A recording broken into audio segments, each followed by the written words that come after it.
Here we have a pre-owned 2017 Chevrolet Suburban.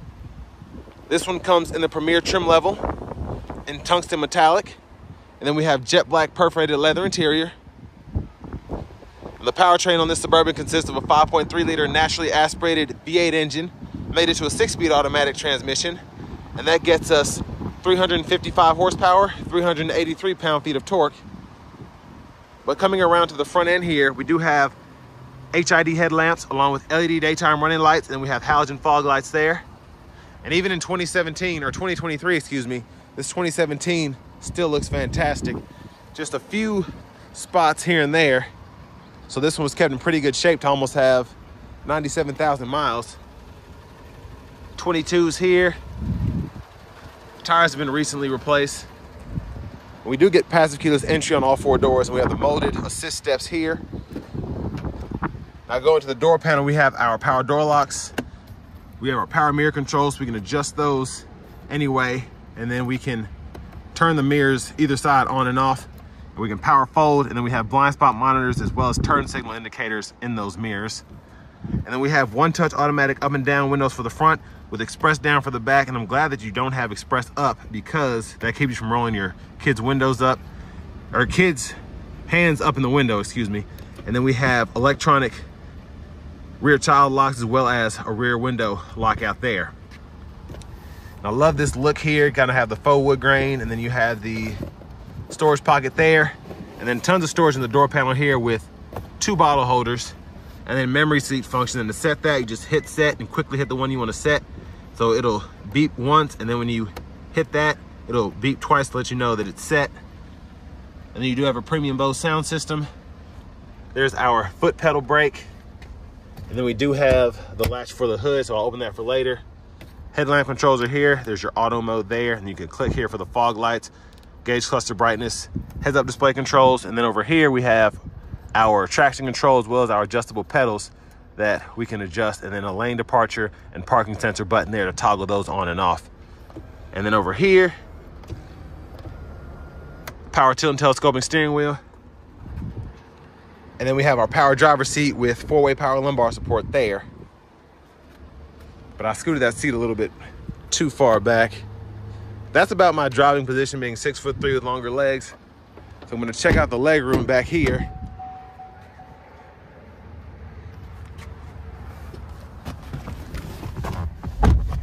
So pretty good leg room. Knees are, I think my right knee's just barely touching the back of the seat here. We do have seat back pockets on both sides. And then over here we have rear AC controls with 3-stage heated outboard seats. And then I think it's a 110 or 120 3-prong household plug-in there. And then we do have an HDMI port, 2 USB ports, and an aux input. And this is great if you want to be gaming. I'll show you that in a minute. And then for the auto AC, we can control fan speed here, the modes, and set the auto mode and temperature here, but it is locked out from the front right now. And then a little storage there. And I do like how we have the dome lights integrated into the rear entertainment. Push that down, and then it'll either say Blu-ray, or if you have an HDMI hooked up, you can go to that. And you do have 2 screens, which I'll show you where that second one is. I'll look at it from the trunk. Then we do have the AC vents, grab handles. We could put a hanger on that little hook there if you need to, and another grab handle here. And this middle seat folds down. Cup holders are here, and then a little storage pocket if you want to lay a phone or something small in there. But let's go ahead and make our way to the back, and then we'll come back around and check out the 3rd row seat. But love the storage in the door panel again. Even tons of storage from this rear seat. And if you need gas, open that up. You have a fuel filler. And then coming around to the back here, your tow hitch is gonna be right in here. Look underneath the vehicle, spare tire, exhaust. And then to open the trunk, hit that button there. And with this being a Suburban, still behind the 3rd row being up, plenty of space. And then I can pop this up. There's a little bit more storage there. Somebody left a diaper in there. And a 12-volt here, and we can power release our 2nd row seats. And then we can also power fold up and down that 3rd row. Just needs a little bit of grease there. And then storage from back there. Cup holders there as well. And we can close the lift gate there. And then coming around to the rear passenger side, fold this flat, you just pull up here, and then it's pretty easy to get back there, or you can pull up here to fold it from the third row as well. And there's a space in there. Again, cup holder, you can see it over there. And there's that screen there. So even with that bag, you still have a little leg space there, so that's pretty nice.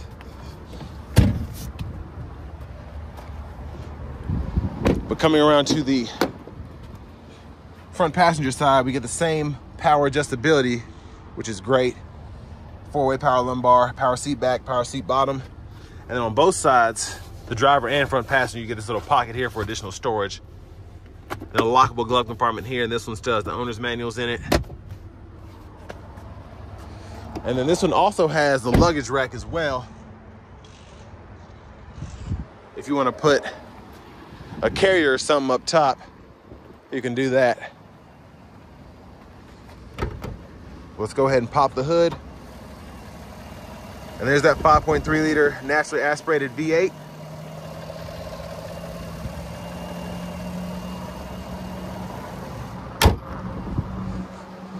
And sorry if there's a lot of wind intrusion here. It's getting windy out, but I'm gonna go ahead and hop in the driver's seat now. And then here we have our leather wrap steering wheel.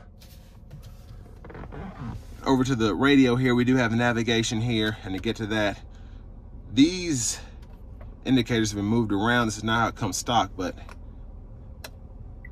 you can go into the nav there, hit your destination here, type in the address, pretty easy to do. And you can also have recents or points of interest set up there.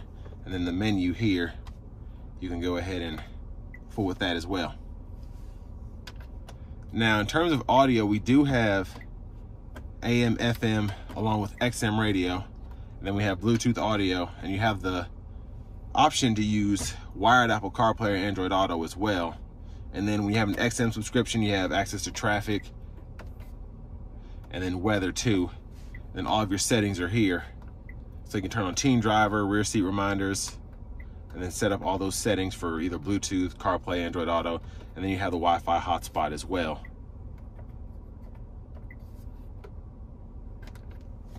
But going back here, you can control the video here for the rear media, and then all that comes with that. And the backup camera there, guidelines follow you as you turn the steering wheel. And then down here we have our dual zone automatic climate control. So we can control fan speed here, temperature here, toggle the auto mode, and then to turn the auto mode off, you just adjust the fan speed. And then for the sync, you have to unsync it by adjusting the front passenger temperature there. And then the rear AC controls are here. I can turn that lockout off. I can decide where the airflow is coming from, and then adjust the fan speed here, and then temperature right here. Then I can turn the auto mode on, turn that off there, and then power the whole system off here. And then 3-stage heated cooled seats for the driver, front passenger. A little storage in here, 2 USB ports, 12 volt, and then 2 cup holders here. We can stow all that away. And then for the center console, tons of space in this cubby here, 2 more USB ports, and aux input, phone storage, and I think that's a controller for the TV in the back, and then a 12 volt there. Excuse me. And now for the sunroof, we can go ahead and one-touch slide that, or tilt, open and shut. And then here we have our dome lights. We can toggle one or the other on there. And then we can also operate the power lift gate there. And then universal home remote controls are there. And here's a view of the back seat from up here. And then let's see if I can get this heads-up display to come on. It's a little, the brightness is down, so turn that up. You can see it a little bit, and I can change the info as well, what's shown there. It doesn't blink like that. This is how it's picking up the cluster. Excuse me.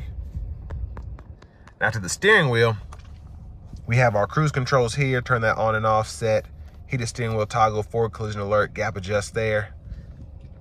And this, I believe this check engine light just came on while I was sitting here. I gotta get that checked out. And then voice recognition control, Bluetooth, and then we can go through our gauge cluster using these 4 arrows and this check mark here. And then the rear wiper, we can control that there. Front wiper here, we can cut that off. We can set the auto wipers on there. And then high beams there, flash there. Front wiper fluid there. And then I believe the rear wiper fluid is going to be on the side here, so we can adjust that. And then trackless radio station controls, we can go through that here. And then volume, we can go through that on this side. And then for the shifter, just pull down reverse neutral drive, low gear, and we can adjust what speed we're in manually there. Tow haul mode here. Excuse me, I'm choking on something. Hazards are here. Then we have push button start. And finally, here's our key fob with remote start. I almost forgot the hideaway here. Then you have a USB port behind there. But next it's time to go ahead and take this 2017 Chevy Suburban Premier out on the road for a quick test drive. So starting the drive in this Suburban Premier, I've always loved going with the Premier over maybe an LT or an LS, just because you get so much in terms of safety features, amenities, all of that. So I have the forward collision alert. I also have the indicator, so that indicator tells me as I get close to a vehicle that I'm driving behind if I'm getting too close or not. So it'll turn yellow if I get too close, and it'll be green to let me know I'm a safe distance behind it. So things like that really just make it a lot less cumbersome to drive a larger SUV if you're worried about that. But I'm gonna give it some throttle here, getting on the interstate.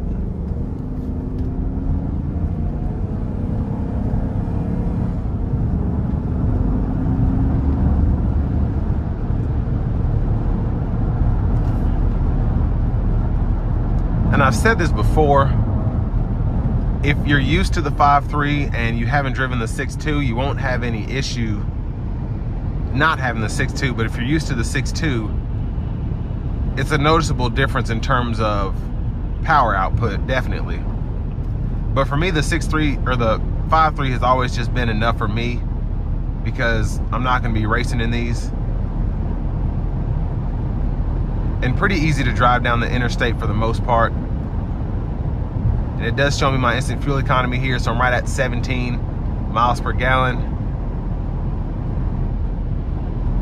And then as I go downhill, it goes up to 22, 23, so probably around 18 or 19 average.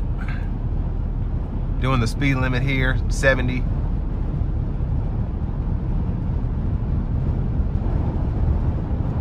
But ride quality is very good, even on these 22s. And it's extremely windy out now, as you might have heard at the beginning of the review. And still, don't feel uncomfortable or like I'm being swayed as I drive down the interstate. And of course, it helps having this heavier vehicle. But as I'm braking here, you can see we do have the active fuel management doing its thing, so it's in the 4-cylinder mode there as I come to a stop here. Now with the car market the way that it's been, especially going through COVID and all of that, and the ramifications following, this is still, I don't want to say it's not cheap, but it's not cheap. So this is still going to be in that $30,000 to $40,000 range, I believe. But the technology that you get is super, super great. I love having the middle digital gauge cluster here. The nav is nice, having that Apple CarPlay, Android Auto compatibility, having 2 screens in the back. Automatic rain wipers is part of that rain sense. The heads-up display, everything in here just still feels super premium. And especially if you're in the used car market, which a lot of Americans are, I believe, this is a great option As long as you keep it maintained and all of that, it should last you quite a bit.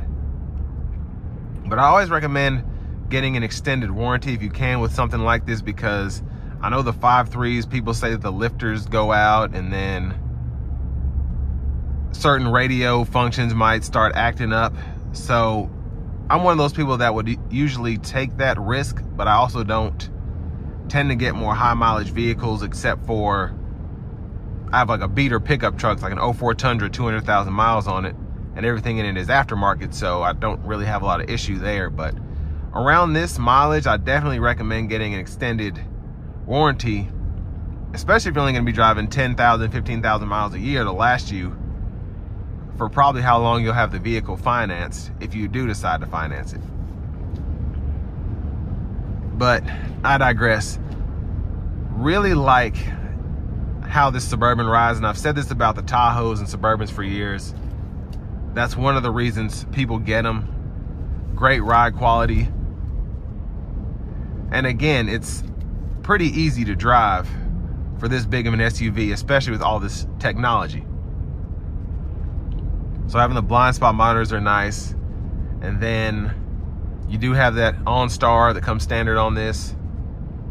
The navigation, the XM, everything is just super premium. Heated and cooled seats. And still comfortable for your seasonal road trips.